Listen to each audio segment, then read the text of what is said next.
সবাইকে ধন্যবাদ জানিয়ে এনসি ট্রাস্টের পক্ষ থেকে এবার 17-র খ নাম্বার নিয়ে আসছি। দেখতে থাকো।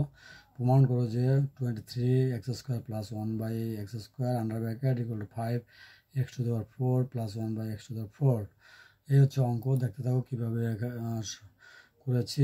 সমাধান দেওয়া আছে, যা ছিল তাই নিয়েছি। এখন এটাকে কী করছি, অতএব দিয়ে বাম পক্ষ নিয়েছি, বাম পক্ষ নিলাম। নেওয়ার পরে 23 থাকলো, আর এটা x এটা হোল স্কোয়ার + 1/x এটা হোল স্কোয়ার, অর্থাৎ স্কোয়ার প্লাস বি স্কোয়ারের সূত্র নেওয়ার চেষ্টায় আছি। দেখতে থাকো। সেই বেসিক পরে যে কয়েকটি সূত্র রয়েছে তার একটি কাজে লাগিয়ে দিয়েছি।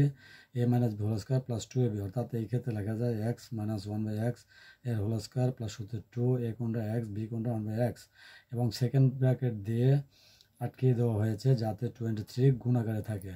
আশা করছি এখানে বুঝতে পেরেছো। এরপর কি 23 ঠিক থাকলো, আর মান বসিয়ে দিয়েছি। এই মান বসিয়ে দেওয়ার কারণে দেখো, আর সেকেন্ড ব্র্যাকেট দিয়ে ফ্ল্যাপ করা হয়েছে। এরপর কি করা হয়েছে, 23 ঠিক থাকলো, স্কোয়ার রুট কেটে গিয়ে 3 থাকলো +2 থাকলো, এটা থাকলো। আশা করছি এখানে বুঝতে পারছো। এরপর 23 লাগে, যদি 3 লাগে 2 যোগ করে কী হয় 5, 23 লাগে 5 গুণ করলে কী হয় 115, 115। এই স্লাইডটিতে 115 আসলো। তাহলে এখন আমি বাকি অংশ দেখতে থাকবো। এর বাকি অংশ রাইট হ্যান্ড সাইড, অর্থাৎ ডান পক্ষ = সেই ডান পক্ষকে নেওয়া হলো। নেওয়ার পরে এখানে কি করা হয়েছে, x² এটা ভেঙে নেওয়া হয়েছে, আর এটাকে আবার সূত্রে নেওয়া হয়েছে a + হোল স্কোয়ার - 2ab, এই সূত্রে নেওয়া হয়েছে। এখন কি করছি দেখো, এটা x² কেটে যায়, আর এখানে হচ্ছে এই 5 বসিয়ে দেওয়া হলো। এর একটা মান আছে, সেই মানটি কিন্তু 5 বসিয়ে দেওয়া হলো, -2 থাকলো। খ নং হতে x² + 1/x², এই যে 5 যে পেয়েছিলাম সেই অংশ কিন্তু এখানে বসিয়ে দেওয়া হয়েছে, যার ফলে কিন্তু প্রশ্নটা সহজ হয়ে গেল আরও। তারপর দেখো 5 থাকলো, এটাকে ভাঙলে কত থাকে 25, -2 থাকলো।